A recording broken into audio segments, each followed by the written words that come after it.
नमस्कार। आज मैं आपको लेके जाता हूँ विटामिन्स की दुनिया में।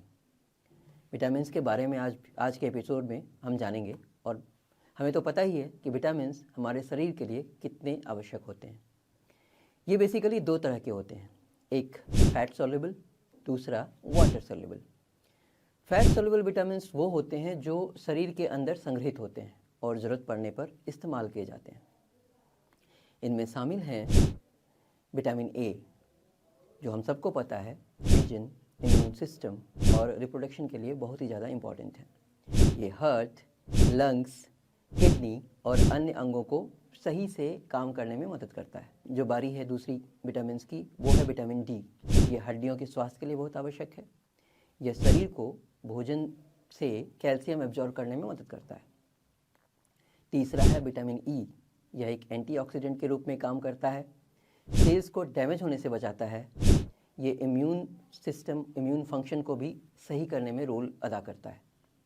चौथा है विटामिन के, जो रक्त के थक्के को जमने में और हड्डियों के स्वास्थ्य के लिए बहुत ही ज़्यादा आवश्यक है। जब कट जाता है और ब्लड निकलता है, जो थक्का जमता है, वो विटामिन के कारण। अब आते हैं वाटर सॉल्युबल विटामिन्स। ये शरीर में संग्रहित नहीं होते और इनको नियमित रूप से आहार में शामिल करना पड़ता है। इनमें शामिल है विटामिन सी, जिनको एस्कॉर्बिक एसिड भी कहते हैं, जो त्वचा, हड्डियों और सेल्स के लिए बहुत ही ज़्यादा ज़रूरी है। यह चोट की चिकित्सा और शरीर को आयरन एब्जॉर्ब करने में मदद करता है। इसके बाद आता है विटामिन बी का समूह। इसमें बहुत सारे विटामिन हैं। इस समूह में शामिल है B1, जिसको थायमीन कहते हैं, जो पोषक तत्वों को ऊर्जा में परिवर्तित करने में मदद करता है। दूसरा है B2, जिसको राइबोफ्लेविन कहते हैं, जो energy production, cell function, fat metabolism के लिए बहुत ही ज़्यादा ज़रूरी है। तीसरा है B3, जिसको नियासिन कहते हैं। यह सेलुलर सिग्नलिंग, मेटाबॉलिज्म और डीएनए प्रोडक्शन के लिए और सेल के रिपेयर करने में बहुत ही ज़्यादा रोल अदा करता है। उसके बाद है B5, जिसको पेंटोथेनिक एसिड कहते हैं। यह फैटी एसिड के संश्लेषण में आवश्यक है। फिर आता है B6, जिसको पायरिडॉक्सिन कहते हैं। यह amino acid metabolism, red blood cells के प्रोडक्शन और न्यूरोट्रांसमीटर का काम करने में शामिल होता है। फिर आता है B7, जिसको बायोटीन कहते हैं। ये बहुत ही पॉपुलर है, आप सब जानते हो। बाल, त्वचा, नाखून आदि के लिए ये स्वास्थ्य के लिए बहुत ही ज़्यादा ज़रूरी है। ये माइक्रोन्यूट्रिएंट मेटाबॉलिज्म में शामिल होता है। फिर आता है B9, जिसको फॉलेट कहते हैं, जो मस्तिष्क को सही तरीके से कार्य करने में आवश्यक होता है और मानसिक और भावनात्मक स्वास्थ्य में महत्वपूर्ण भूमिका निभाता है। B12, जिसको कोबालामीन कहते हैं, जो लाल रक्त कोशिकाओं के निर्माण, तंत्रिका कार्य और डीएनए सिंथेसिस के लिए बहुत ही ज़्यादा ज़रूरी है।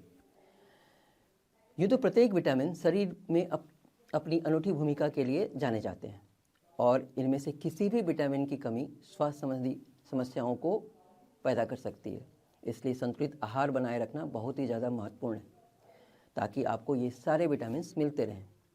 और हाँ, विटामिन्स को सप्लीमेंट के रूप में भी हम उपयोग कर सकते हैं, लेकिन कोई भी सप्लीमेंट लेने से पहले डॉक्टर की सलाह ज़रूर लेनी चाहिए।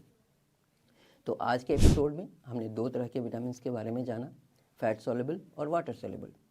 इन शॉर्ट मैं फिर से बता दूं, रिकैप कर दूं, फैट सॉल्युबल जो है वो शरीर के अंदर वसा और यकृत में संग्रहित होते हैं, मतलब शरीर के अंदर होते हैं और उसके विभिन्न कौन कौन से प्रकार हैं वो आपने देखा। और वाटर सॉल्युबल जो हमें बाहर से लेने पड़ते हैं। तो इस चीज़ को आप ध्यान में रखिए, जहन में रखिए। आने वाले एपिसोड में हम एक एक विटामिन्स के बारे में विस्तृत जानकारी देंगे आपको, और ऐसे ही अच्छी जानकारी के लिए आप हमारे चैनल से बने रहिए। इसको लाइक कीजिए, सब्सक्राइब कीजिए, शेयर कीजिए और हाँ, बेल आइकन का बटन ज़रूर दबाइए। और आपको अगर ये पसंद आया तो बिल्कुल कमेंट कीजिए। तब तक के लिए स्वस्थ रहिए, सुखी रहिए और हाँ, विटामिन्स खाते रहिए। धन्यवाद।